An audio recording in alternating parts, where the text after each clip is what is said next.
Hello everyone, welcome to the Shreshtha institute.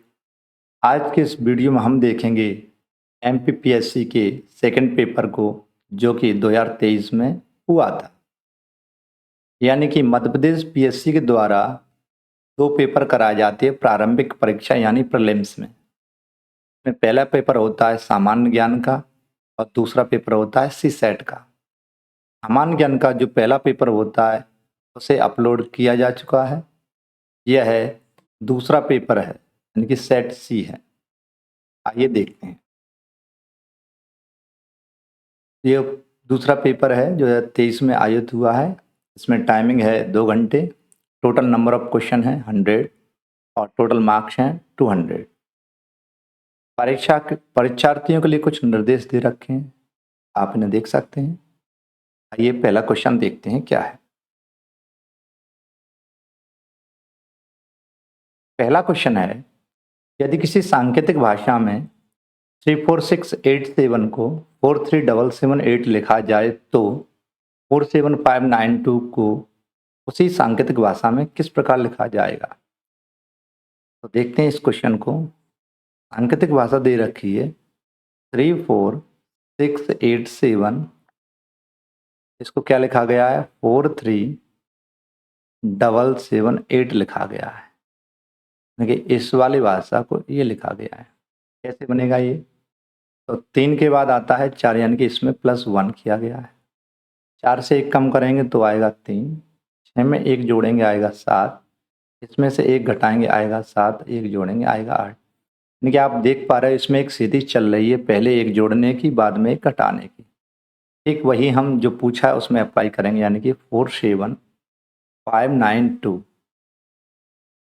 इसमें पहले 1 जोड़ेंगे तो ये हो जाएगा 5, इसमें 7 से 1 कम करेंगे तो हो जाएगा 6, इसमें 1 जोड़ेंगे तो हो जाएगा 6, इसमें 1 घटाएंगे हो जाएगा 8 और इसमें जोड़ेंगे 2 में 1 तो हो जाएगा 3, यानी कि 56683। 56683 यानी कि A option is correct answer. Second question देखेंगे। यदि पुरुष को महिला कहा जाए, महिला को लड़का कहा जाए, लड़का को लड़की कहा जाए, लड़की को पायलट कहा जाए और पायलट को बच्चा कहा जाए तो हवाई जहाज कौन उड़ाएगा? ऐसे सवाल बड़े सिंपल होते हैं। हवाई जहाज कौन उड़ाएगा, इसमें लास्ट वाला अपन देखेंगे कि हवाई जहाज कौन उड़ाएगा। हवाई जहाज को पायलट उड़ाते हैं और पायलट को क्या कहा गया है? बच्चा। पायलट को क्या कहा गया? बच्चा। तो यहाँ पर बच्चा ऑप्शन यानी कि C option is correct answer. Next question है, कुछ नाम दिए गए हैं जिनमें से एक को छोड़कर बाकी सभी समान विशेषता रखते हैं, बीमेल का चयन कीजिए। इसमें बीमेल कौन है? यानी कि इसमें आयोग ने इसको दोनों को, यानी जापान और बेलारूस, यानी सी और डी बोथ को करेक्ट माना है। इसमें मैंने प्रारंभिक परीक्षा की यानी सेट सी की फाइनल आंसर की जो आयोग द्वारा एमपीपीएससी के द्वारा दी गई है वो मैंने लास्ट में अटैच कर दी है। इसमें आप देख सकते हैं, उसमें सी और डी बोथ आंसर सही माने। क्वेश्चन देखेंगे। निम्नलिखित सादृश्यता के आधार पर सही विकल्प का चयन कीजिए। सही विकल्प बताना है। इसमें दिया है पूर्व कथन का भविष्य और अपराध बोध का क्या बनेगा? अतीत, यानी कि C option is correct answer. आइए 5वें क्वेश्चन की ओर चलते हैं। ओके, यदि 30 जनवरी 2023 को सोमवार था, 30 जनवरी 2023 को सोमवार था तो 2 मार्च 2023 को कौन सा दिन था? यानी कि इसमें 30 जनवरी का दिन दिया है और 2 मार्च का पूछा, यानी कि अपन आगे बढ़ रहे हैं। यानी कि बाद का पूछा है। जब कैलेंडर में बाद का पूछा जाए तो जोड़ते हैं और पहले पूछा जाए तो घटाते हैं। हमें इसमें निकालेंगे ऑड डेज। ऑड डेज यानी कि 7 दिन के बाद वही दिन रिपीट होता है तो अपन ऑड डेज में देखेंगे। तो 30 जनवरी के बाद जनवरी में कितने महीने बचे, कितने दिन बचे? 1 दिन इसमें शेष बचा। और 2023 लीप ईयर नहीं है इसलिए फरवरी इसमें 28 की हो जाएगी। और इसमें 2 मार्च के और ले लेंगे तो ये टोटल दिन हो जाएंगे 28, 2, 30, 1, 31। और डेज निकालने के लिए हम 7 का भाग देते हैं। 7 चौके 28, और 3 31 यानी कि 3 दिन इसकी ऑड बनेंगे। और बाद का पूछा है तो हम इसमें ऐड करेंगे, यानी किसमें 3 दिन ऐड होंगे, यानी कि सोमवार में। सोमवार में 3 दिन ऐड करेंगे तो क्या बनेगा, सोमवार के बाद मंगल बुध और गुरु, यानी कि गुरुवार इसका करेक्ट आंसर आएगा। गुरुवार, यानी कि B option is correct answer. Next question देखेंगे। मनोज 59 विद्यार्थियों कक्षा में 17वें स्थान पर है, अंत से उसका स्थान क्या होगा।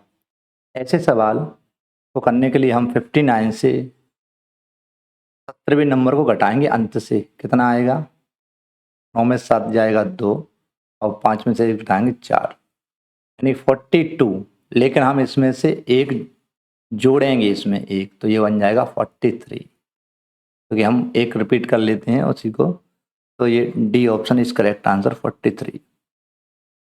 नेक्स्ट क्वेश्चन देखेंगे इसका। उस आरेख का चयन कीजिए जो दिए गए वर्गों के संबंध का सर्वोत्तम प्रतिनिधित्व करता है, अभियंता, लेखाकार और पेशेवर।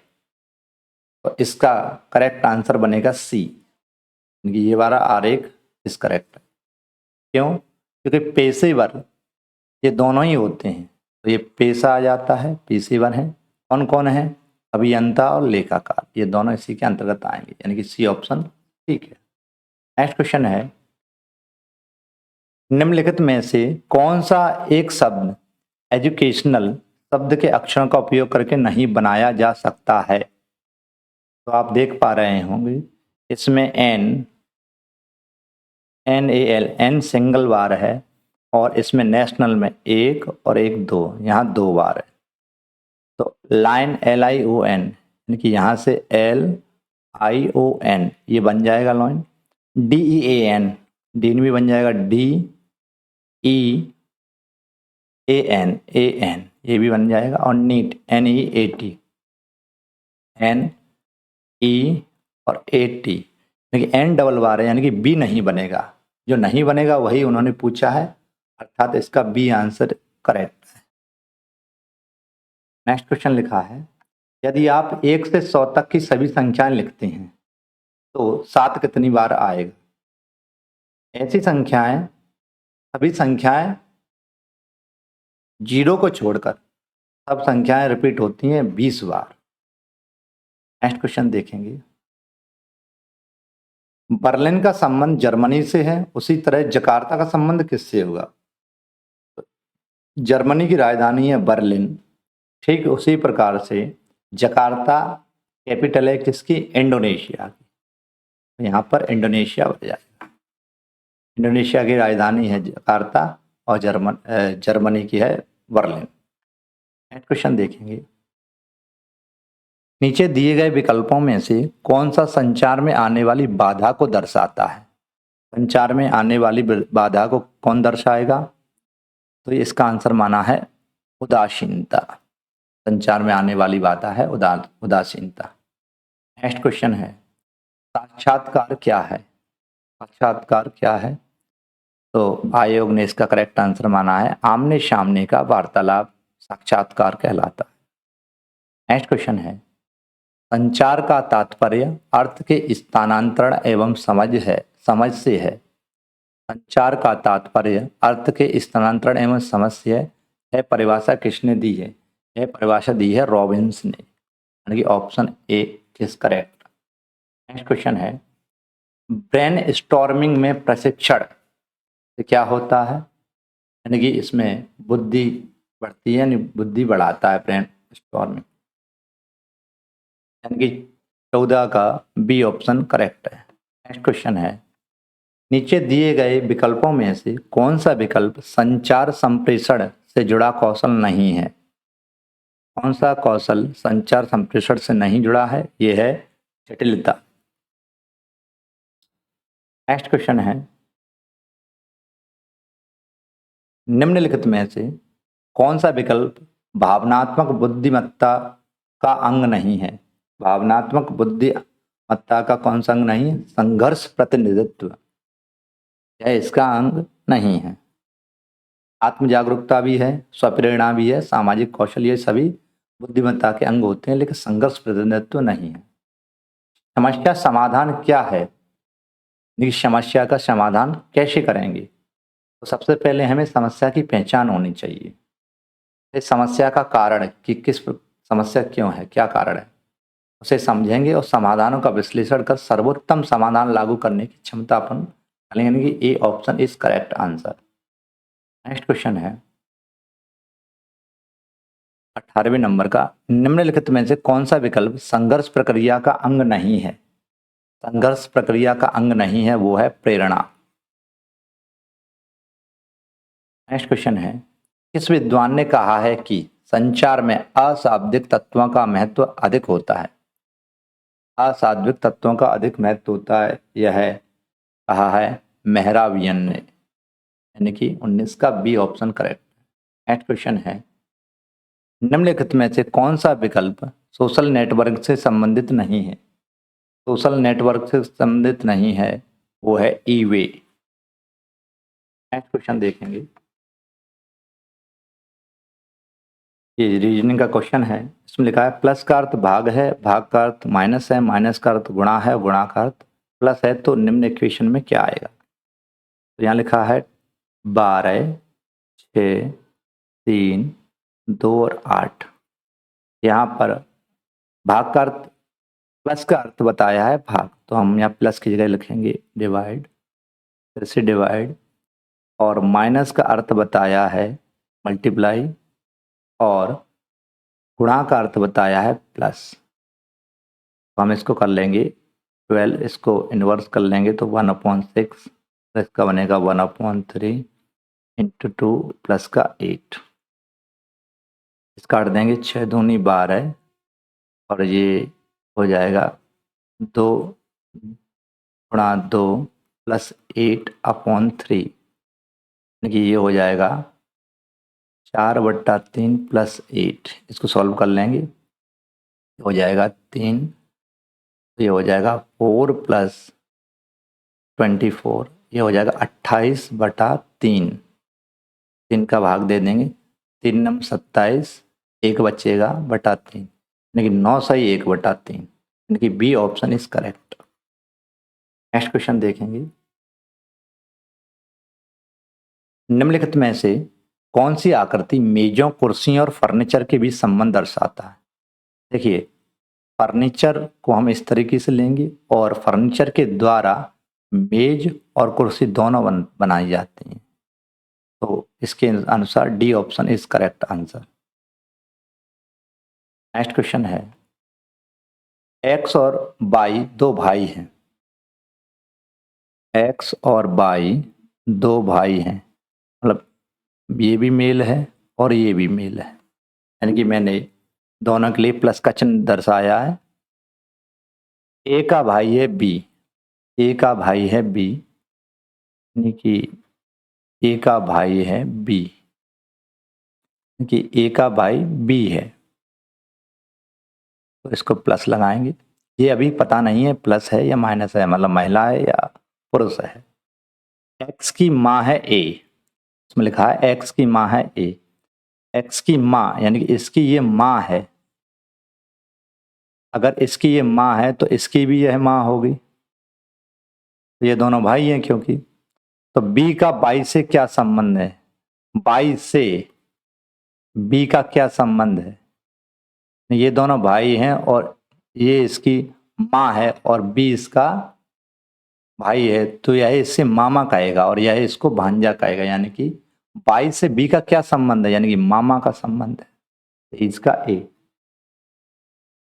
नेक्स्ट क्वेश्चन है, नीचे दिए गए विकल्पों में से विषम चुनिए, ऑड बताना है, इसमें से कौन सा है? तो आयोग ने इसमें दो माने हैं, एक पक्षी और एक टैंकर, दोनों माने हैं, इसमें बोथ आंसर करेक्ट माना है, यानी कि बी और सी। नेक्स्ट क्वेश्चन देखेंगे, अदालत जिस प्रकार संबंधित है न्याय से, उसी प्रकार विद्यालय किससे संबंधित है?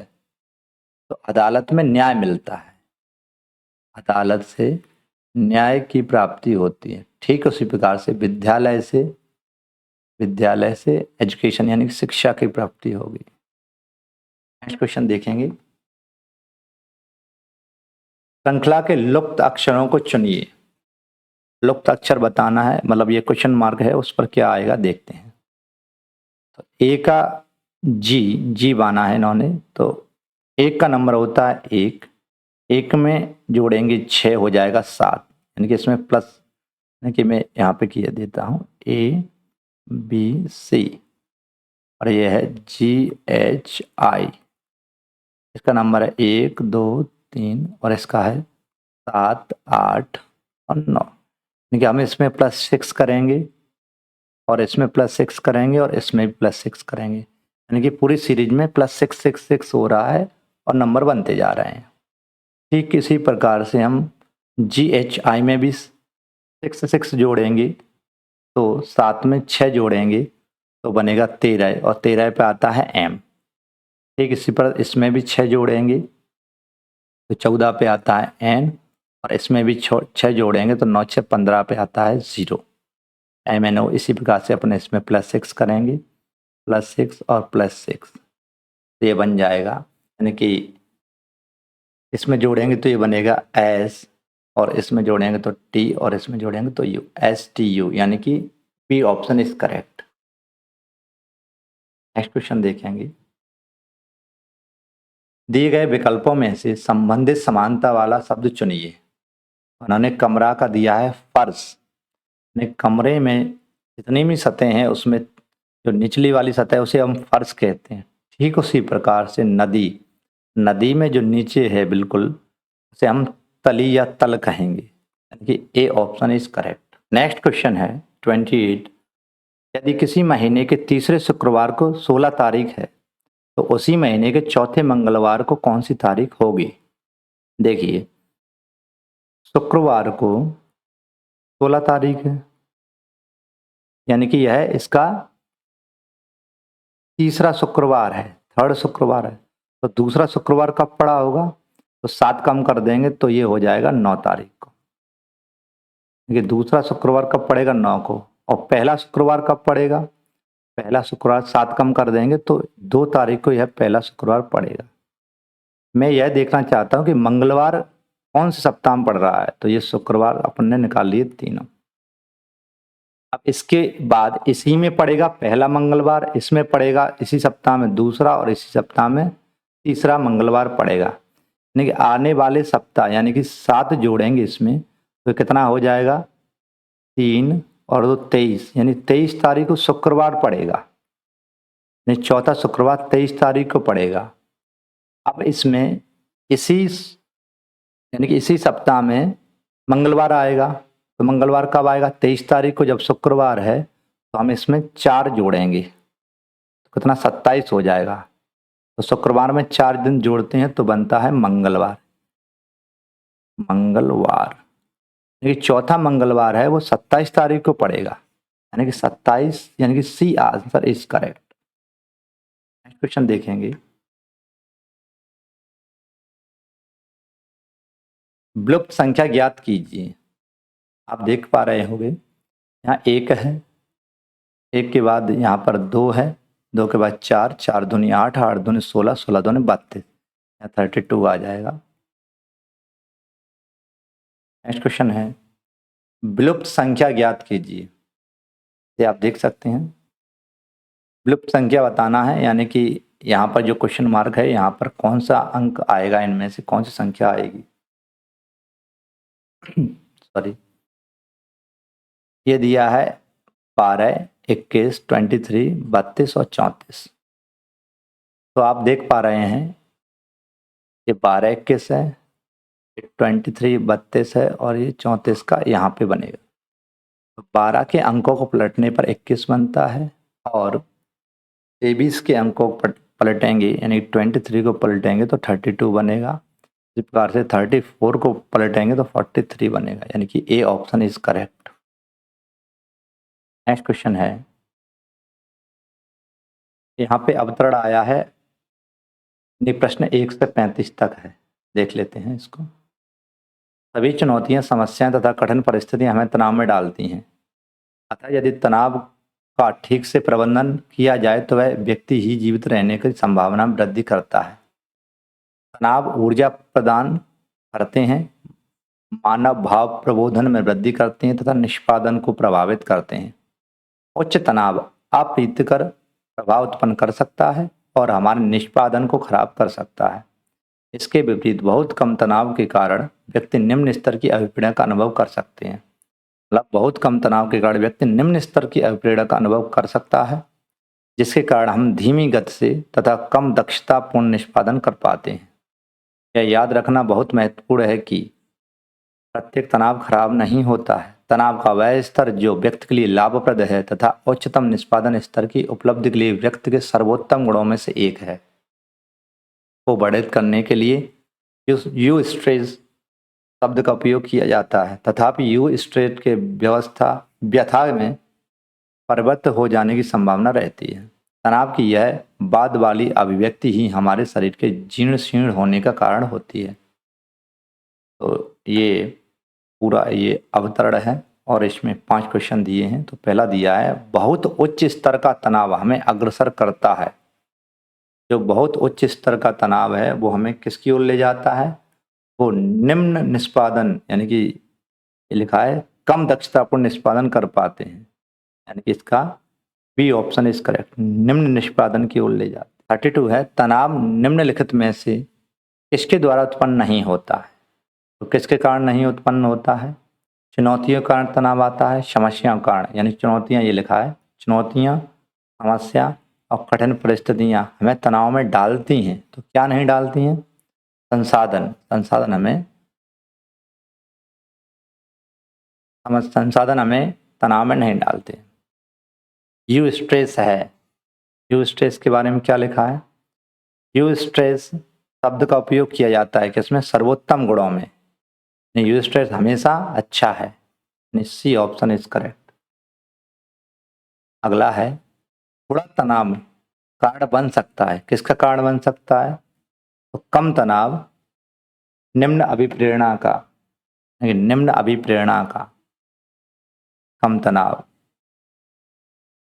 कम तनाव के कारण व्यक्ति निम्न स्तर की अभिप्रेरणा, ये लिखा है, का अनुभव कर सकता है। नेक्स्ट क्वेश्चन है, निम्नलिखित में से कौन सा कारक हमारे शरीर को जीर्ण शीर्ण करता है? तो जीर्ण शीर्ण हम किसके कारण होता है? तथा यूट्रस की व्यथा में परिवर्तन हो जाने की संभावना रहती है, लेकिन व्यथा में तनाव की यह वाली अभिव्यक्ति हमारे शरीर को जीर्ण शीर्ण करती है, यानी कि व्यथा के कारण हमारा जीर्ण शरीर होता है। नेक्स्ट क्वेश्चन देखेंगे, सेकेंड अवतरण है, तनाव शारीरिक रोगों में महत्वपूर्ण भूमिका निभाता है, यानी कि तनाव के कारण हमारे शरीर में अनेक रोग हो जाते हैं, जैसे उक्त रक्तचाप, हृदय रोग, मधुमेह और यहाँ तक कि कैंसर भी उच्च तनाव से संबंध है। अतः तनाव प्रबंधन की तकनीकों को जानना बहुत आवश्यक है। शांति की तकनीक एक महत्वपूर्ण कौशल है जो तनाव के लक्षणों को कम करता है, यह मन को शांति तथा शरीर को आराम देता है। इस तकनीक में गहन श्वसन का उपयोग किया जाता है। योग की ध्यान लगाने की प्रक्रिया में सीखी हुई तकनीकों की एक श्रृंखला है, जिससे ध्यान को पुनः केंद्रित कर चेतना की परिवर्तित स्थिति को प्राप्त किया जा सके। जैव प्रतिप्राप्ति वह प्रक्रिया है जिसमें तनाव के शारीरिक पक्षों की वर्तमान शारीरिक क्रियाओं की सूचना की प्रतिप्राप्ति के आधार पर उनकी निगरानी एवं नियंत्रण करने के प्रति जागरूकता विकसित की जाती है। सृजनात्मक मानव प्रत्यक्षीकरण एक आत्मनिष्ठ अनुभव है, इसमें प्रतिमा तथा कल्पना का उपयोग किया जाता है। संज्ञानात्मक व्यवहारात्मक तकनीक द्वारा व्यक्ति के नकारात्मक तथा अविवेकी विचारों के स्थान पर सकारात्मक एवं विवेकपूर्ण विचारों को प्रतिपादित किया जाता है। यह पूरा अवतरण है, आप इसको देख सकते हैं, पढ़ सकते हैं। इसमें पहला क्वेश्चन पूछा है, आत्मनिष्ठ अनुभव जिसमें कल्पना का उपयोग होता है उसे वह कैसा होता है? तो ये लिखा है आत्मनिष्ठ अनुभव है, यानी कि सृजनात्मक मानव प्रत्यक्षीकरण एक आत्मनिष्ठ अनुभव है। ये लिखा है आत्मनिष्ठ अनुभव इसमें कल्पना का उपयोग होता है, कैसा होता है? सृजनात्मक मानव प्रत्यक्षीकरण, यानी कि D option is correct. Next question है, एक उपागम जिसमें अविवेकी विचारों को विवेकपूर्ण विचारों से प्रतिस्पादित किया जाता है उसे क्या कहते हैं?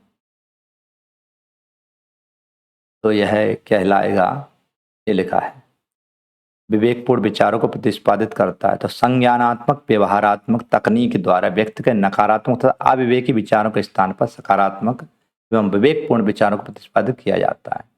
देखिए इसका answer B option is correct. तीसरा क्वेश्चन है, मन को शांति प्रदान करने के लिए कौन सी तकनीक का उपयोग किया जाता है?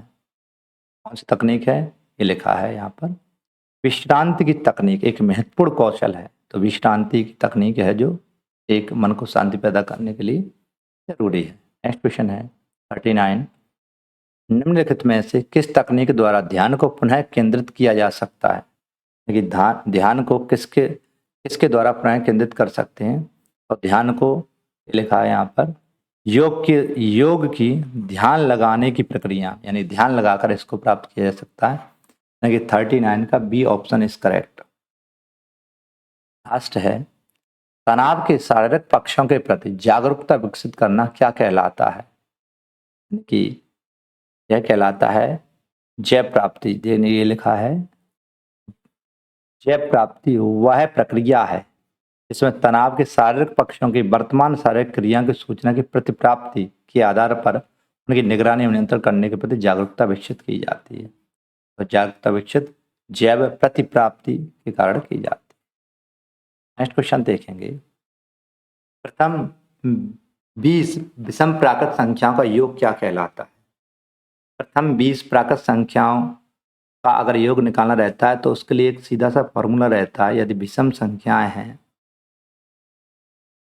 तो हम लिखते हैं n का स्क्वायर, जो भी संख्या है उसका स्क्वायर करना है। तो 20 पूछिए तो 20 का स्क्वायर करेंगे तो आएगा 400 यानी 400।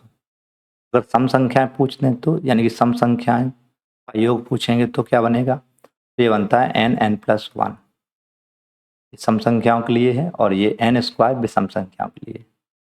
नेक्स्ट क्वेश्चन देखेंगे,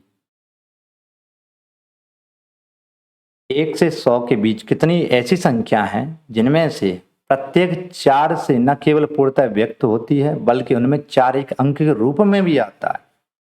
यानी कि 1 से 100 तक के बीच में ऐसी कितनी संख्या हैं जिनमें 4 का भाग जाता है और कहीं ना कहीं रूप से उसमें 1 4 बार या 2 बार इस्तेमाल होता है? तो देखते हैं कौन कौन होता है ऐसा। तो अपन लेंगे पहले 4 को, मतलब 4 में 4 आता है और 4 से भी कटता है। इसके बाद आता है 14, लेकिन यह 4 से नहीं कटता है, लेकिन 4 आता है, कटता नहीं है तो नहीं लेंगे इसको। इसके बाद आता है 24, 24 में भी 4 आता है और कटता भी, यानी कि ये लेंगे और इसको भी लेंगे। अगला है 34, 34 भी नहीं कटता है तो नहीं लेंगे, इसको हटा देंगे। आ जाएगा 44, ये कट जाता है, लेंगे इसको। 44 के बाद आता है 54, ये नहीं आएगा। 64 ये कट जाएगा 4 से। इसके बाद आएगा 74, ये नहीं कटेगा 4 से। इसके बाद आएगा 84, 84 4 से डिवाइड है। इसके बाद आएगा 94, ये नहीं कटेगा 4 से। इसके अलावा कौन कौन सी संख्या रह गई हैं? इसके अलावा एक 40 भी है जो 4 से भी कटता है, और एक 48 भी है जो 4 से कटता है। कुल मिला के यही संख्या है, 4 14 24 34 44 48 40। कितनी होती हैं?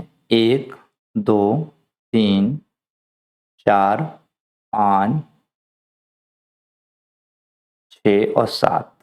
7 संख्याएं ऐसी हैं जो 4 से कटती भी हैं और किसी न किसी रूप में 4 आता है 1 से 100 तक के बीच में, यानी कि 42 का A answer is correct. Next question देखेंगे, 2 संख्या का योग 9 है, 8 और 1 9, पहले वाला ये भी 9 है, यानी कि सभी 9 हैं, इसमें सभी का योग 9 है, और उनके व्युत्क्रम का योग 1/2 है। उनका इस इन्वर्स करते हैं तो 1/2 आता है। तो चेक करेंगे इसको, तो इसको 1/1 प्लस 1/8, इसका 8 और कितना आ जाएगा 8 + 1, ये 9/8, ये तो नहीं बनेगा, ये भी नहीं बनेगा। इसको देखते हैं 1/6 और 1/3, इसका एलसीएम आएगा 6, ये आएगा 1 + 2, ये आएगा 3/6, यानी कि ये आ रहा है इसका 1/2, यानी कि इसको ऑप्शन से सॉल्व कर सकते हैं। 43 का C answer is correct. Next question देखेंगे। निम्नांकित पाई चार्ट में किसी परिवार के खर्च का ब्यौरा प्रदर्शित किया गया है। ये किसी परिवार का पाई चार्ट दिया गया है जिसमें खर्चा दिया गया है।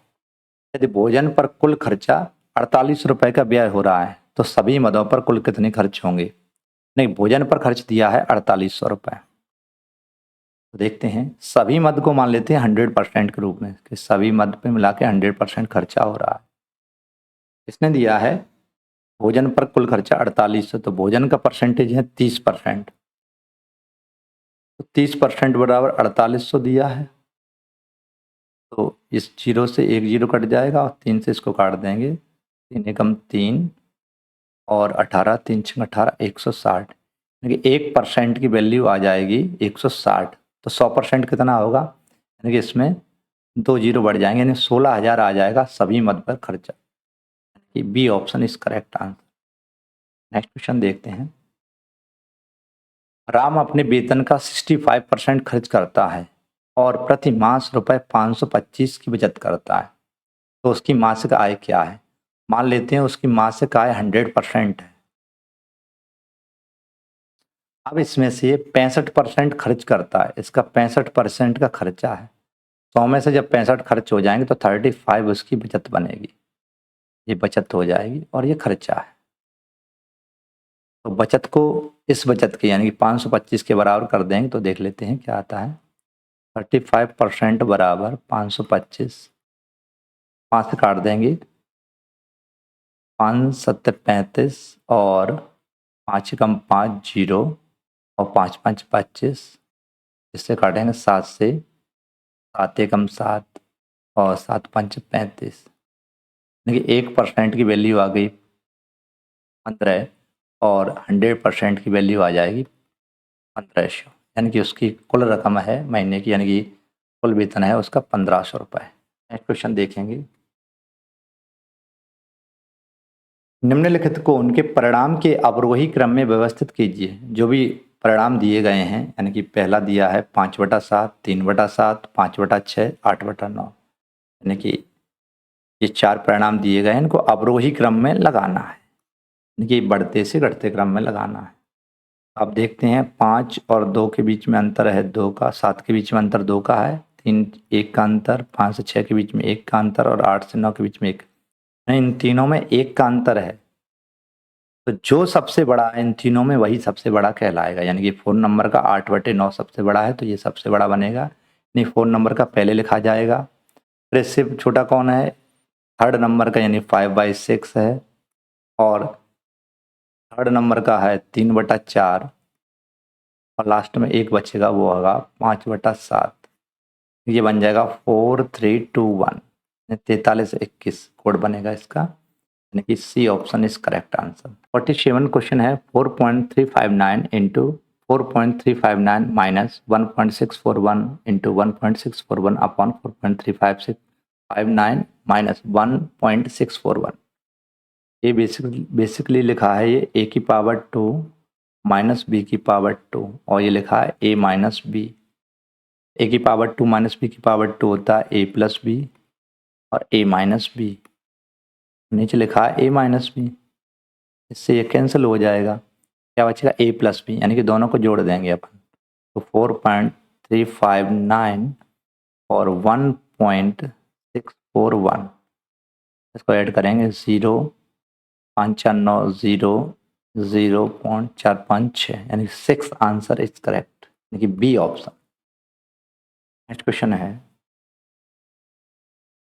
4 क्रमागत सम संख्या का औसत 27 है, तो इन संख्याओं में सबसे बड़ी संख्या क्या है। देखिए औसत का मतलब होता है मध्यमान, तो मध्यमान है 27, लेकिन यह सम नहीं है। 27 से पहले सम होगा 26 और 27 के बाद होगा सम 28, और ये दो सम संख्या ले ली। अब इससे पहले सम संख्या क्या होगी 24, और इसके बाद क्या होगी 30, यानी कि वो 4 संख्या बन जाएंगी, पहली दूसरी तीसरी और चौथी। यानी कि इन संख्याओं में सबसे बड़ी संख्या कौन सी है, चौथे नंबर की, यानी 30 है, यानी कि 48 का C option is correct. Next question देखेंगे। निम्नलिखित आंकड़ों से माध्यिका ज्ञात कीजिए। देखिए, माध्यिका यानी कि मीडियन निकालने के लिए हम दिए गए डाटा को किसी भी क्रम में लिख लेंगे, आरोही या अवरोही। हम देखते हैं, इसको लिखते हैं। सबसे पहले अक्षर बनेगा इसमें 36 या 33। पहला है 33, उसके बाद है 36, इसके बाद है 45,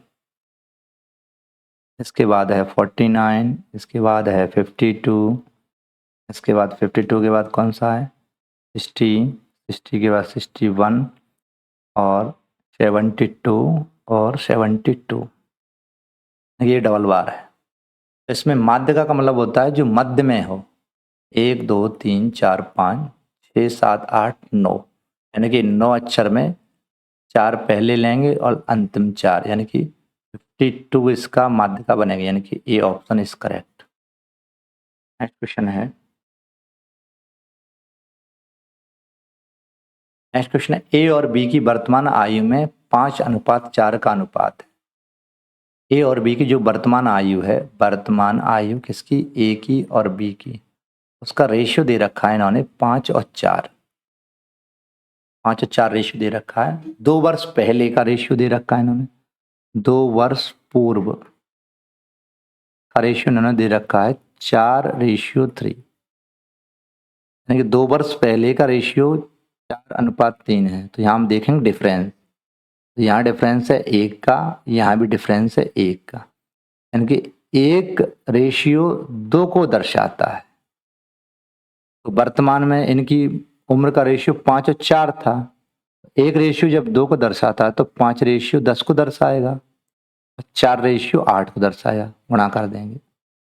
पूछा क्या है, ए की वर्तमान आयु कितनी है, तो ए की वर्तमान आयु 10 ईयर और बी की आयु है 8। ए की पूछिए तो आ जाएगी सी, यानी कि 10 वर्ष एक की वर्तमान आयु है। नेक्स्ट क्वेश्चन देखेंगे, यदि सड़क के बीच में होने वाली दुर्घटना की संख्या सड़क के किनारे होने वाली दुर्घटनाओं की संख्या अधिक है तो क्या किया जाए। नागरिकों को जागरूक करें एवं गति अवरोधक बनाएं, ये ठीक काम हो सकता है।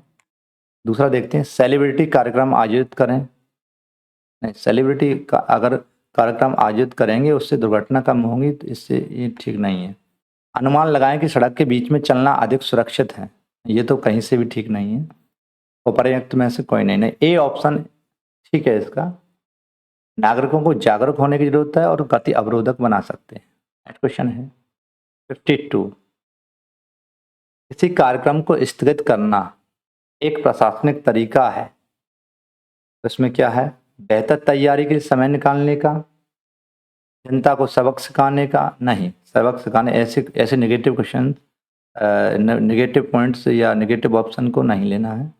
ए और बी दोनों, ए और बी तो बनेंगे नहीं क्योंकि बी है, तो उसमें सटीक आंसर वैसे 52 ए आएगा। बेहतर तैयारी के लिए समय निकालते हैं तभी कार्यक्रम को स्थगित करते हैं।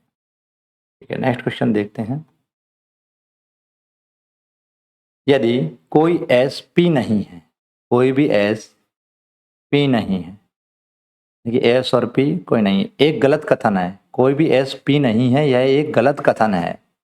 अब ये स्टेटमेंट इन्होंने कहा ये गलत है, तो इनमें से कौन सा कथन आवश्यक रूप से सत्य है। सभी एस पी हैं, नहीं सभी एस पी नहीं है, कुछ एस पी हैं, कुछ एस पी नहीं है, ये तो इन्होंने दिया ये कि कोई एस पी नहीं है, यह एक गलत कथन है, तो ये तो गलत है। ये उपर्युक्त में से कोई नहीं, नहीं कुछ एस पी हैं, कुछ एस पी हैं, यानी कि 53 का बी ऑप्शन इज करेक्ट।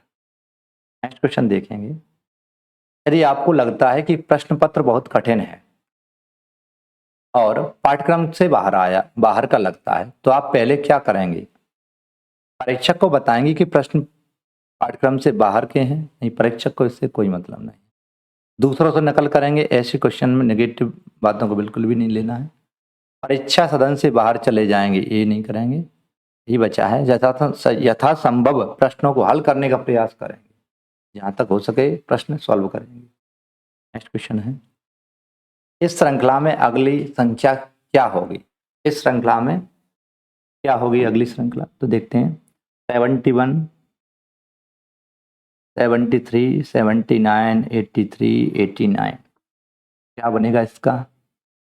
इसमें 2 जोड़ेंगे तो 73, इसमें 2, 3 नहीं, ये नहीं बनेगा, यानी कि 98, 96 इसमें बनेगा। देखिए इसमें बनेगा 97। आप देख पा रहे हो यह ऑड नंबर है, यह भी ऑड नंबर है। ऑड नंबर, ठीक है, ये प्राइम नंबर है, अभाज्य संख्या है, प्राइम यानी 97 आएगा। इस 97 B option is correct. Next question देखते हैं। यदि कोई दुकान 30% छूट देती है फिर 20% छूट देती है तो कुल छूट कितनी होगी? तो मान लेते हैं 100% पे पहले 30% की छूट मिल रही है। 100 पर 30% कितना होगा? 30 होगा, यानी कि कितना मिलेगा? 70 मिलेगा। और 70 पे लेना है 20, ये कितना हो जाएगा? ये हो जाएगा 14। नहीं, पहले पे मिली है 30% छूट और बाद में मिली है 14, तो मिल जाएगी 44% की छूट, यानी कि C option is correct. Next question देखेंगे। यदि P और Q शहर के बीच की दूरी x है, P और Q शहर के बीच की दूरी x है, Q और R के बीच की दूरी y है, Q और R शहर के बीच की दूरी y है, तो शहर P और R के बीच की दूरी क्या होगी? यानी कि P और R ये दूरी आपको बतानी है कितनी होगी। ऐसे ये पाइथागोरस थ्योरम के द्वारा हो सकती है कि इन दोनों का वर्ग करेंगे और जोड़ देंगे तो इसके बराबर आ जाएगा, ये हाइपोटेनियस यानी कि कर्ड आ जाएगा। तो बराबर हो सकती है, x प्लस वाई से कम हो सकती है, या इन दोनों से कम होगी, यानी कि C option is correct answer. Next question है। 24 जुलाई 1979 को मंगलवार है, तो निम्नलिखित में से कौन सी तिथि मंगलवार है? देखते हैं। देखिए 24 जुलाई 1979 को क्या है? मंगलवार है। आप देखिए 24 जुलाई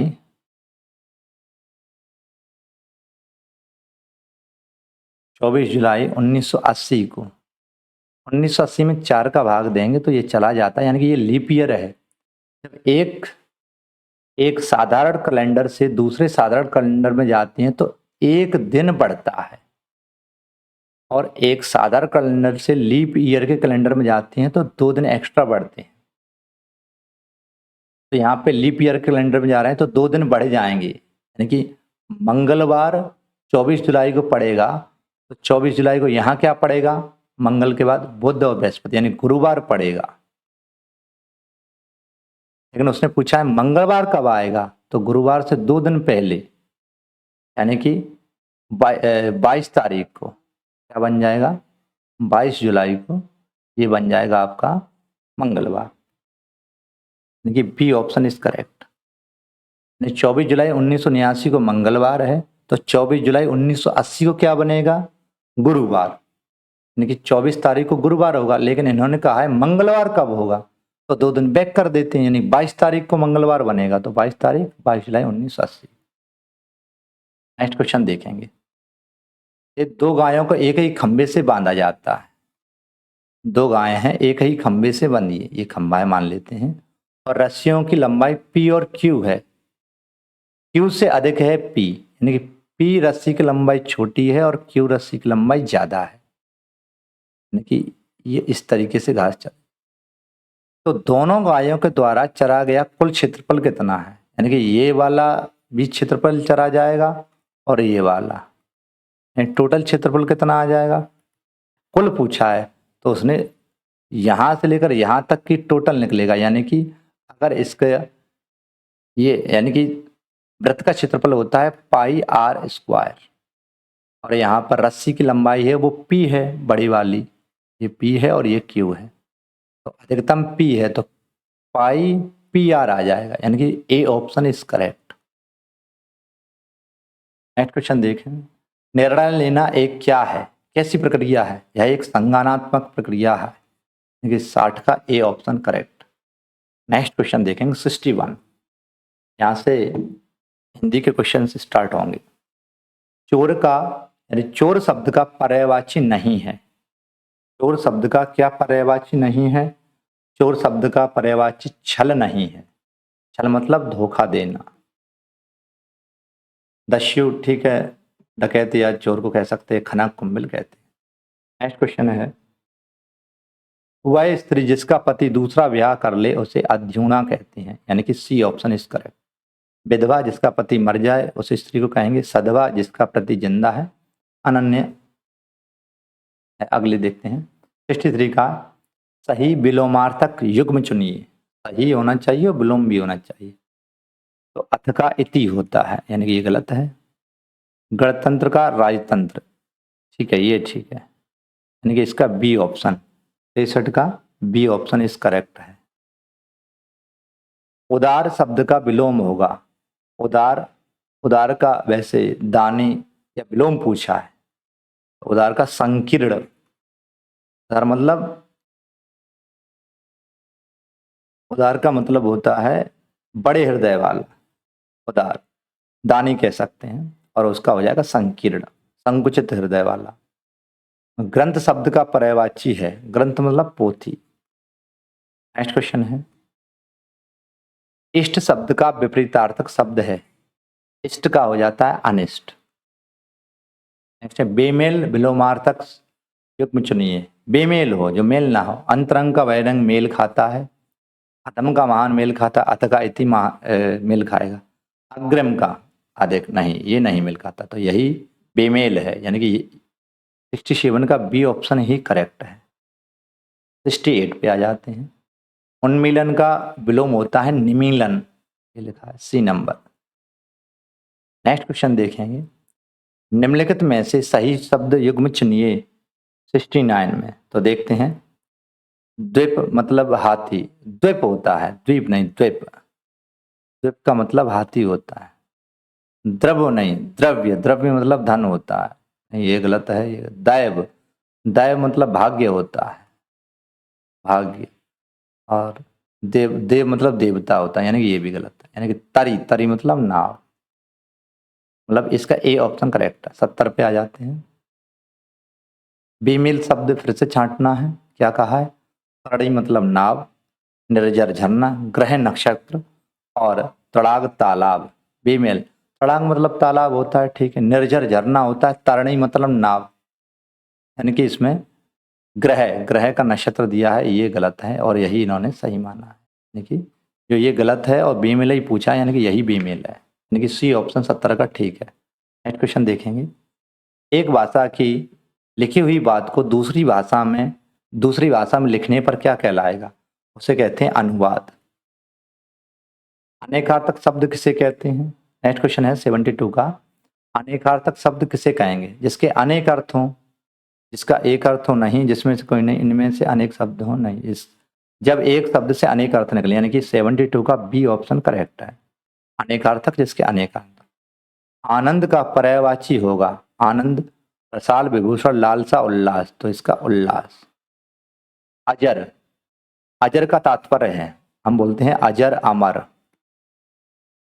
अजर और अमर, अमर मतलब कभी ना मरे, अजर मतलब जो कभी बूढ़ा ना हो, जो बूढ़ा ना हो, अजर, यानी कि सी ऑप्शन इज करेक्ट।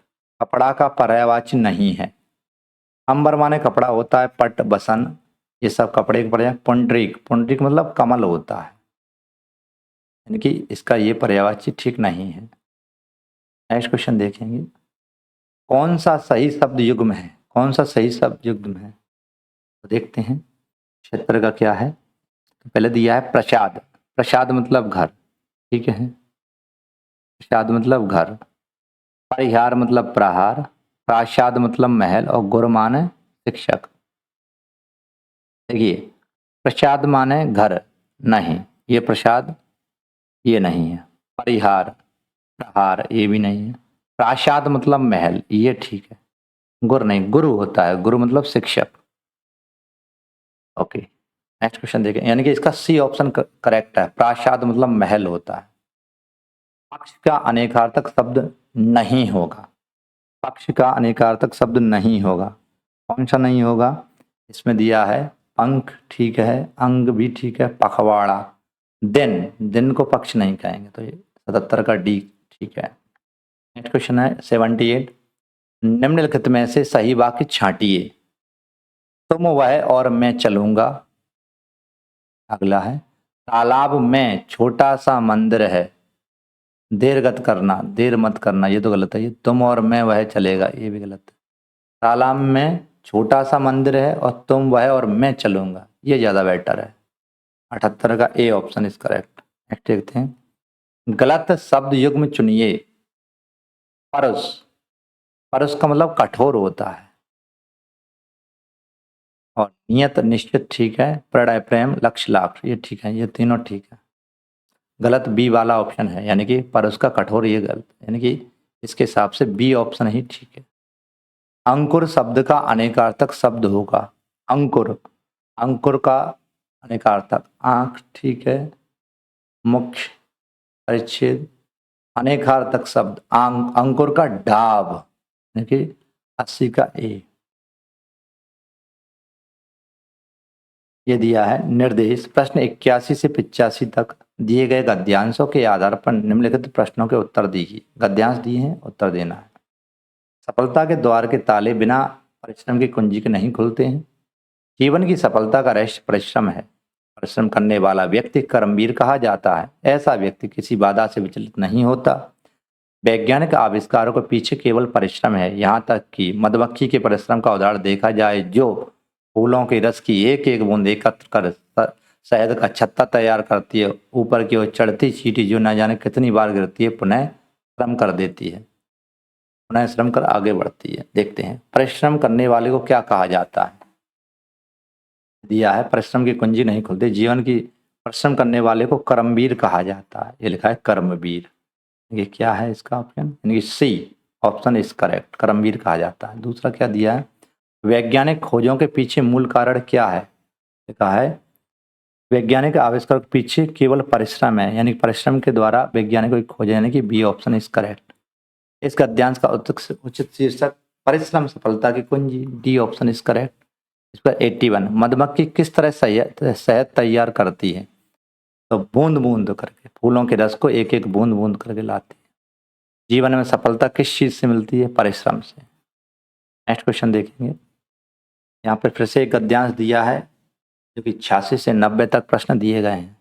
देखते हैं। शंकरदेव असमिया नाटक तथा रंगमंच के जनक हैं। उन्होंने आज से लगभग 500 वर्ष पूर्व नाटक लिखने तथा मंचन करने की शुरुआत की।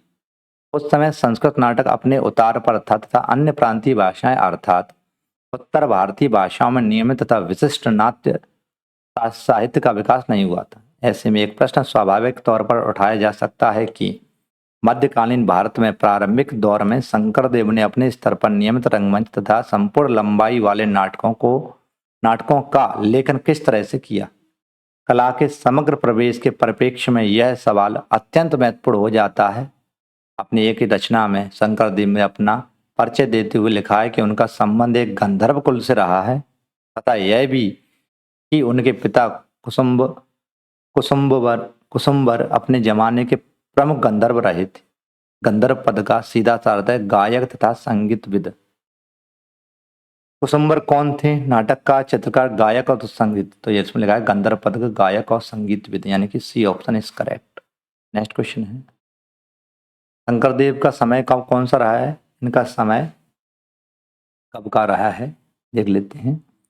उन्होंने आज के लगभग 500 वर्ष पूर्व रंगमंच की शुरुआत करी है। मध्यकालीन भारत, मध्यकाल रहा है इनका समय। लिखा है शंकरदेव का समय मध्यकाल। असमिया रंगमंच के जनक है, तो असमिया रंगमंच के जनक कौन है? शंकरदेव, यानी कि B option is correct. Asamiya नाटक लेखन की शुरुआत कब से मानी जाती है? असमिया नाटक की शुरुआत मानी जाती है, कब से मानी जाती है? लगभग 500 वर्ष पूर्व नाटक लिखने तथा मंचन की शुरुआत की 500 वर्ष पूर्व की है यह। ये डी ऑप्शन 89 का डी। शंकरदेव के समय संस्कृत नाटक की क्या स्थिति थी? तो यहाँ पे लिखा है संस्कृत नाटक क्या था। तो उस समय लिखा है उस समय संस्कृत नाटक अपने उतार पर था। उतार पर है उस समय शंकरदेव का नाटक, यानी कि 90 का भी। नेक्स्ट क्वेश्चन देखेंगे।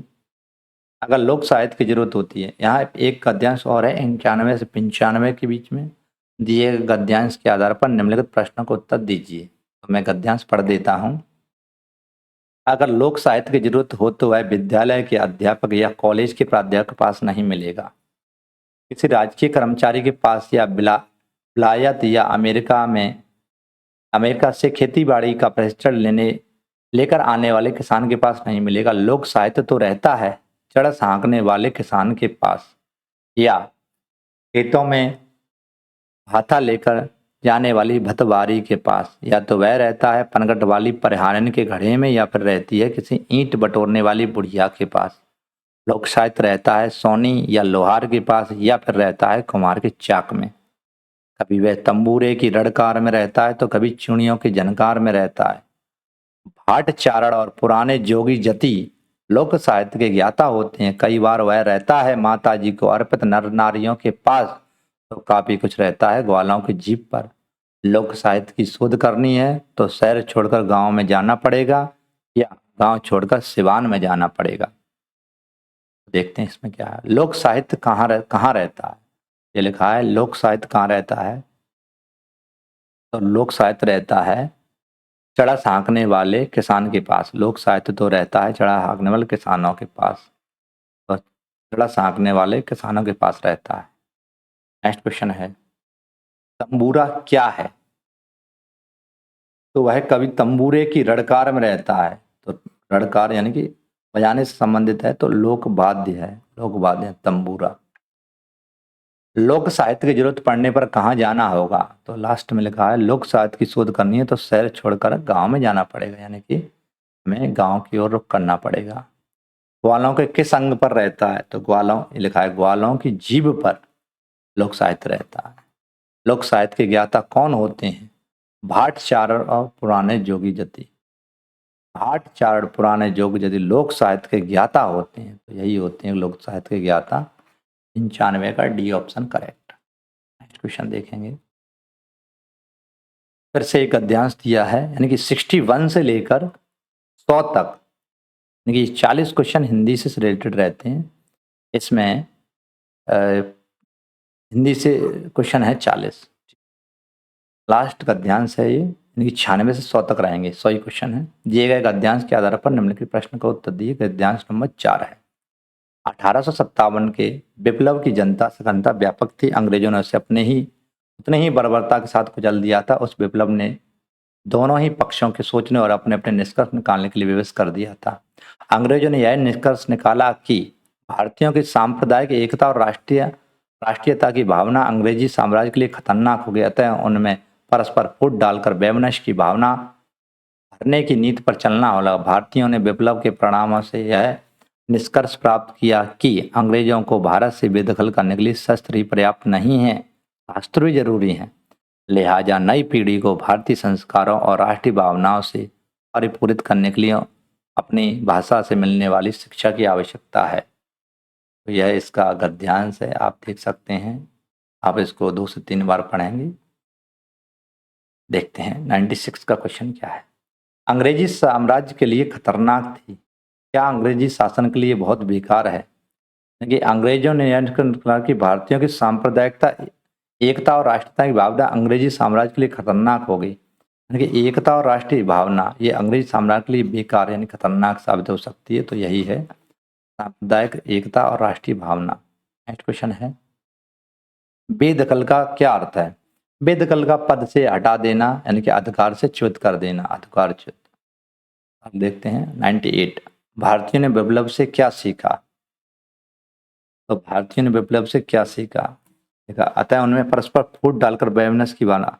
भारतीयों ने, यहाँ से देखेंगे, भारतीयों ने विप्लव के परिणामों से यह निष्कर्ष निकाला कि अंग्रेजों को भारत से बेदखल करने के लिए शस्त्र ही जरूरी नहीं है, जरूरी है शास्त्र भी। तो अंग्रेजों से जीतने के लिए शस्त्र के साथ साथ शास्त्र भी की जरूरत पड़ेगी। 98 का डी, यही विप्लव से सीखा है। 99 का क्या है, राष्ट्रीय भावनाओं के विकास हेतु भारतीयों को क्या करना चाहिए, कि अपने क्या करना चाहिए भारतीयों को लिखा है, लिहाजा नई पीढ़ी को भारतीय संस्कार और राष्ट्रीय भावनाओं से भरपूर करने के लिए अपनी भाषा से मिलने वाली शिक्षा की आवश्यकता है। लेकिन शिक्षा की आवश्यकता है भाषा की। अपनी भाषा में शिक्षा देनी चाहिए। 99 का सी ऑप्शन इज करेक्ट। 1857 के विप्लव से अंग्रेजों से क्या निष्कर्ष निकाला? क्या निकाला? तो देखते हैं। 1857 के विप्लव की जितनी सघनता निष्कर्ष निकाला। क्या निष्कर्ष? सोचने और अपने अपने विवश करने के लिए अंग्रेजों ने यह निष्कर्ष निकाला कि भारतीयों की सांप्रदायिक एकता और राष्ट्रीयता। देखते हैं। तो भारतीयों की एकता और राष्ट्रीय एकता के लिए खतरा है, यही इन्होंने निष्कर्ष निकाला है। यानी कि 100 का सी है। यानी कि इसका 96 का और 100 का लगभग एक जैसा ही है। ये निष्कर्ष उल्टा पूछा है बस। तो ये था सी सेट मध्य प्रदेश लोक सेवा आयोग का। ये लास्ट में मैंने एमपीपीएससी लोक सेवा आयोग रेजिडेंसी एरिया इंदौर से 18/1/2024 में जो आई है, ये फाइनल अंतिम उत्तर कुंजी है। आयोग के द्वारा 2 से 3 आंसर शीट डाली जाती हैं, उसमें से ये लास्ट वाली है। तो आप देख सकते हैं, ये इसमें मैंने डाली है और ये इसका नंबरिंग है। तो ये आपने देखा एमपीपीएससी 2023 के क्वेश्चंस को, पूरे पेपर को एनालाइज किया है। Thank you for watching the Srishti institute.